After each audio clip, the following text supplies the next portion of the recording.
that's one side of LA, and things are going well. On the other side, I guess things are going well. They're celebrating, but it was nasty. My God. I'm so sick of these victory speeches from Brandon Staley in the locker room, man. I almost this old picture of Herbert with his hands out. I wanted to use this one, but it was not from this weekend. I don't want to overreact. Sure. It's not from this weekend, but this picture still is nasty because I can't think of any win they've had that deserve that reaction. Yeah. But this one that I had first was from this weekend. The Chargers beat the Patriots in New England 6-0. Yeah. I guess it was rainy a little bit, snowing. It was cold out there. Yeah. But still, man, 6-0. Come on, man. You gotta be a better team than that. They really, I don't know what to say. Just your thoughts on what you saw from the Chargers. Should they be proud of this win that they had versus the Patriots this last weekend? Man, you got to beat who's in front of you. A win is a win. So. You got to beat who's in front of you, but you got to beat them. Yeah. Like, there's no reason for it to be 6-0. For sure. I'm like, I don't want to completely hate because they did win the football game. It's not like they lost, but it wasn't a very inspiring win. Like I'll say that. 6 points on the board. Literally, have you no shame? Please. Two field goals. You talked about the weather wasn't great, so obviously that played a factor for both teams. But Quentin Johnston again, another rough outing with a bad drop, man. Maybe we can blame it on the rain a little bit, but it's in his head, man. It's tough. I don't want to pop on more on that part. I don't even really either. It's just in general, it's not a good look, man. It's not a good look. It had to be mentioned. Austin Eckler, dude, 14 attempts for 18 yards, my guy. Yeah, like I said on the note, he should not be looking for the Brinks truck anytime soon.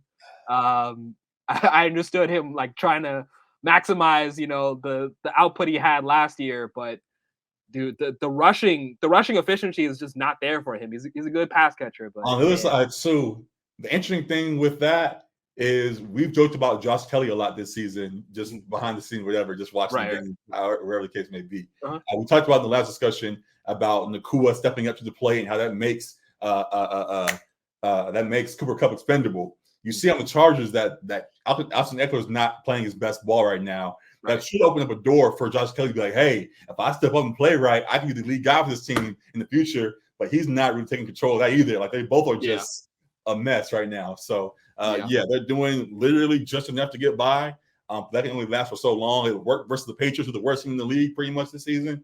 But against other teams of real talent right now, it cannot hold up. So, they keep doing this. They keep beating sneaking by bad teams, and then losing the good teams. They had the one like thorough beating of the Bears, like a team they should beat. They actually did beat them well, but other than that, man, it's been like sneaking by bad teams and losing the good ones. So I don't know how, if you're a Chargers fan, if you're in the Chargers organization, like how you can be confident in this team moving forward. Because I think they're sitting at like number 12 in the AFC right now. I don't see them making the playoffs. So they're not getting ahead of the Bengals with Browning on the fold. They're not getting past the Bills. They're not getting past the Broncos. Not getting past. So they're bottom of the barrel in a way, essentially. So. I can't even leave a question, dude. I'm so annoyed with this squad because they should be so much better. I'm just gonna say it's malpractice if Staley doesn't get fired after this season. It appears he's not going to get fired during the season. Like, there's been plenty of opportunities for it to happen, but if they run it back with him next year, that's malpractice. I agree, as we've been saying for some time now.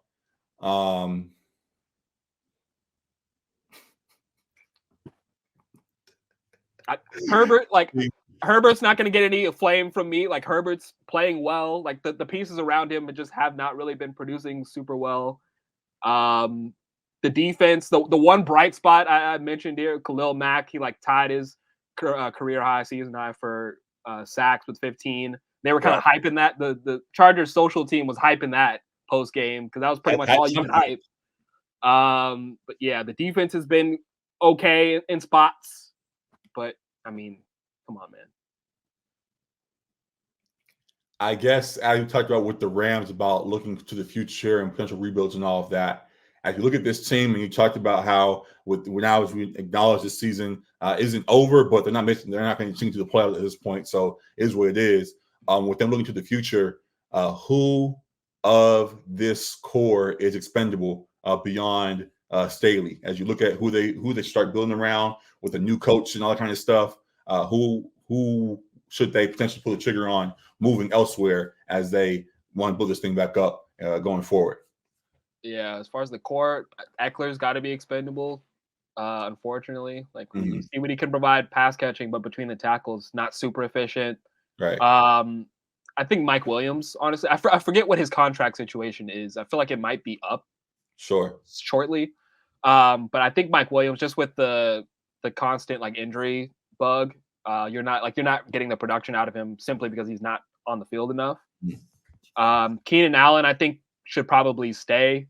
He's getting a little long in the tooth, but he's still very productive for the Chargers and the safety blanket, the best target for Herbert. So I would say you keep Herbert, you keep Keenan Allen, you keep a couple of the linchpin players on the defense between Derwin James and Khalil Mack. But yeah, those other guys, Eckler, Mike Williams, I mean, Quentin Johnston, he's still a rookie, but it doesn't seem like you're going to get what you got out of him. I need to draft somebody else yet again this season. So yeah. They gotta address the backfield. They gotta address.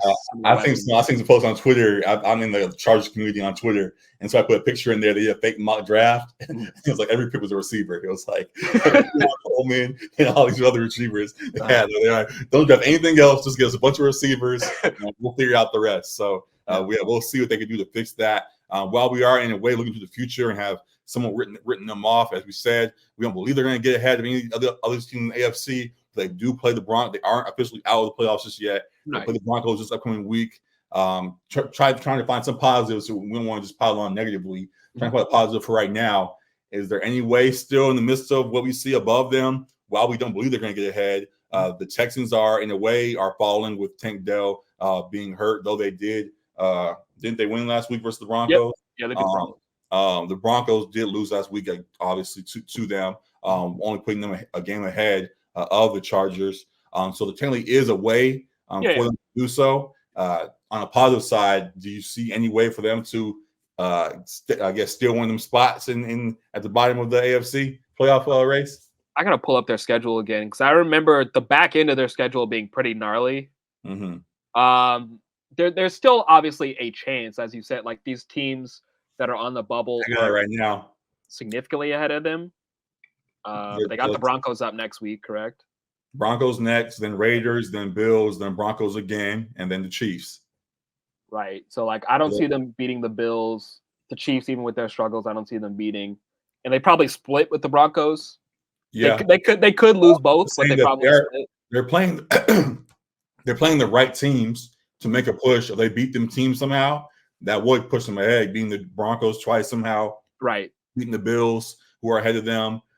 Doing games like that surely could get them there. It's not a huge gap, but knowing that the teams above them are pushing themselves, it does make it difficult. So, in theory, they could make the playoffs, but how many of those games would you actually pick them to win in the last 5? Like, probably 2 of them. 2, maybe, yeah.